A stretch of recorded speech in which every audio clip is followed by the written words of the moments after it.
Good morning students, I am आशीर्वाद Kumar. Welcome to वीज education. तो आज हम लोग बात करने वाले हैं डिस्प्लेसमेंट रिएक्शन की। कौन सा टॉपिक है हमारा? Displacement reaction.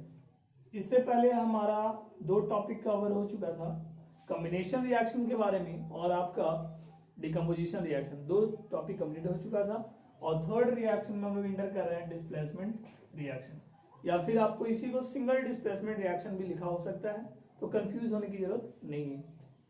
तो इस रिएक्शन को सबसे पहले समझने के लिए आपको एक टॉपिक समझना पड़ेगा, रिएक्टिविटी सीरीज। रिएक्टिविटी सीरीज और इसी को बोला जाता है एक्टिविटी सीरीज ऑफ मेटल्स। दोनों का होता है रिएक्टिविटी सीरीज। पहले हम लोग मेटल्स के बारे में जानते हैं थोड़ा सा, ठीक है। रिएक्टिविटी सीरीज और एक्टिविटी सीरीज, जैसे दो इंसान है, दोनों में पता करना है दोनों में ताकतवर कौन है, तो उससे लड़वाते हम लोग, जो जीत गया वो ताकतवर है। उसी तरह एलिमेंट्स के रिगार्डिंग मेटल्स की अगर बात करें तो मेटल्स में भी दो मेटल के बीच में कंपेयर करना है कि कौन ज्यादा रिएक्टिव है। तो साइंटिस्ट ने उसका रिएक्टिविटी पता किया और उस बेसिस पे उन्होंने एक टेबल बनाया और इसी टेबल को आपको बनाता है रिएक्टिविटी सीरीज। एक कॉलम है, वर्टिकल कॉलम, जिसमें सबसे ऊपर जो एलिमेंट्स होते हैं वो सबसे ज्यादा रिएक्टिव होता है और जैसे जैसे नीचे आता है रिएक्टिविटी डिक्रीज करते जाता है, ठीक है। तो सबसे पहले हम लोग रिएक्टिविटी सीरीज को देखेंगे। तो के के बाद Na, Ba, Ca, Mg, Al, फिर यहाँ पर carbon Zn, Fe, Ni, Sn, Pb, फिर से यहाँ H, Cu, Hg, Ag, Au and last is Pt। तो जैसे ही हम लोग ऊपर से टॉप से बॉटम आते गए, रिएक्टिविटी क्या कर गया? रिएक्टिविटी डिक्रीज कर गया। सबसे ज्यादा रिएक्टिव कौन है? यहाँ पर ए है, ये हो गया मोस्ट रिएक्टिव, ये हुआ मोस्ट रिएक्टिव, और ये जो हुआ वो क्या हुआ? Least reactive. एक और नोटिस करने वाली बात यहाँ पर है कि जो दो एलिमेंट है जो हमने बॉक्स में घेरा है, ये एक्चुअल में मेटल है कि नॉन मेटल? ये नॉन मेटल, फिर भी इनको इस सीरीज में रखा गया है ताकि आपका क्या कर सके? कंपेयर कर सके। जैसे ये वाला जो आपका हाइड्रोजन है वो एसिड के साथ रिएक्शन में आपका काफी ज्यादा यूज आएगा, और सी वाला जो है कार्बन वाला, ये मेटलर्जी जो चैप्टर पढ़ना है तो वहां पर एक स्मेल्टिंग टॉपिक पढ़ना है, तो वहां पर ये आपका इंपॉर्टेंट है कार्बन से कंपेयर करना, ठीक है। तो ये एक आपका टेबल है जिसमें आपके बहुत सारे आपके मेटल्स को रखा गया है। ऊपर से नीचे आने पे रिएक्टिविटी क्या कर रहा है? डिक्रीज कर रहा है। ऊपर में सबसे ज्यादा मोस्ट रिएक्टिव मेटल है और नीचे क्या है? Least reactive. बीच में दो आपके नॉन मेटल को इंसर्ट किया गया ताकि कंपेयर कर सके। अब जो है ये एक्टिविटी सीरीज, इसका यूज करेंगे हम लोग डिस्प्लेसमेंट रिएक्शन में। डिस्प्लेसमेंट मतलब होता है किसी एक चीज को हटाकर दूसरी जगह ले लेना। जैसे यहाँ पर आपका एक एलिमेंट ए है और ये एक कंपाउंड है BC, इसके साथ रिएक्ट कर रहा है। मान लो ये भी मेटल है और ये मेटल है, मेटल मेटल का डिस्प्लेसमेंट है। तो ये वाला मेटल अगर इसको तभी डिस्प्लेस कर पाएगा if A is more reactive than B। If A is more reactive than B, तब जाके ये डिस्प्लेसमेंट अगर होगा और ये वैलेंसी इंटरचेंज करके AC बनाएगा और ये इसके जगह पर चलाएगा अकेले। तो डिस्प्लेसमेंट रिएक्शन में इंपॉर्टेंट बात है पहचानने के लिए कि डिस्प्लेसमेंट रिएक्शन में एक कंपाउंड होते हैं और एक क्या होता है? एलिमेंट रिएक्टेंट में, और एक कंपाउंड एक एलिमेंट होता है कहां पर? प्रोडक्ट में। तो याद रखिएगा, रिएक्टेंट में एक कंपाउंड एक एलिमेंट, प्रोडक्ट में एक कंपाउंड और एक एलिमेंट। जैसे एग्जांपल हम लोग देखेंगे अभी जस्ट, लेकिन इससे पहले आपको डिस्प्लेसमेंट रिएक्शन का डेफिनेशन समझ लीजिए। What is the definition of displacement reaction? The reaction in which highly reactive element displaces the least reactive element from its salt solution, from its salt solution, from its salt solution। तो एक ऐसा reaction जिसमें एक highly reactive element, जैसे यहाँ पर highly reactive कौन है, ए, वो लीस्ट रिएक्टिव एलिमेंट को क्या करेगा, डिस्प्लेस करेगा, और जनरली वो सॉल्ट सॉल्यूशन होना चाहिए। ये जो कंपाउंड है वो जनरली क्या रहेगा, एक सॉल्ट रहेगा, सॉल्ट सॉल्यूशन एक्वस फॉर्म में रहेगा, और ये इसको क्या करेगा, डिस्प्लेस करेगा। तो ऐसे रिएक्शन को क्या बोला जाता है, सिंगल डिस्प्लेसमेंट रिएक्शन। ठीक है, ये भी डिफरेंट टाइप का होता है, मेटल मेटल के बीच में डिस्प्लेसमेंट हो सकता है, नॉन मेटल के बीच में हो सकता है, और एक मेटल और एक नॉन मेटल के बीच में हो सकता है। So there are 3 types of displacement reaction. और डिस्प्लेसमेंट रिएक्शन जो है, it is linked with the reactivity of element. किस पे बेस्ड है ये, एलिमेंट की रिएक्टिविटी पे बेस्ड है। किस पे बेस्ड है आपका, एलिमेंट की रिएक्टिविटी पे। जैसे अगर आपका पोटेशियम और बैरियम है, तो पोटेशियम बैरियम को डिस्प्लेस कर सकता है, बट बैरियम पोटेशियम को नहीं करेगा, वहां पर नो रिएक्शन हो जाएगा। निकेल जो है टीन को आपका कर सकता है डिस्प्लेस, बट टीन है जो निकेल को नहीं कर सकता है। तो हर एक ऊपर वाला एलिमेंट अपने नीचे वाले एलिमेंट को डिस्प्लेसमेंट करेगा, और वहां पर डिस्प्लेसमेंट रिएक्शन अकर होगा, और ऊपर वाले एलिमेंट से साथ डिस्प्लेसमेंट रिएक्शन अकर नहीं होगा। ठीक है, अगर आपसे बोले कि कैल्शियम कार्बन को डिस्प्लेस कर सकता है, बिल्कुल कर सकता है। कार्बन निकेल को कर सकता है, ठीक है, लेकिन कार्बन मैग्नीशियम को नहीं कर सकता है। क्लियर हुआ?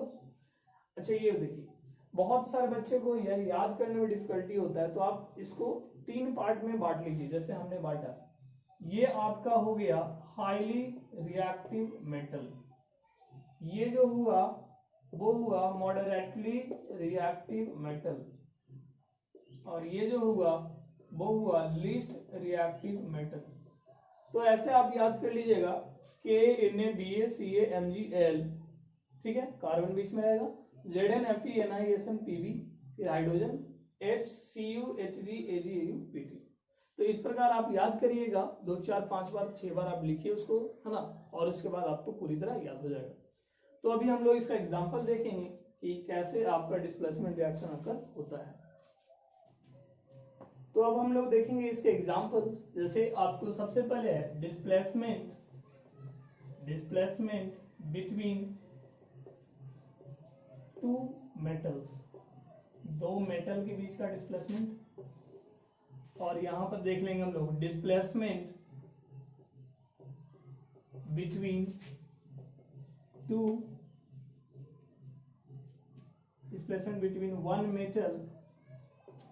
1 metal and a non metal, एक मेटल और दूसरे नॉन मेटल के बीच में देखेंगे। ठीक है, एग्जांपल देखते हैं हम लोग। जैसे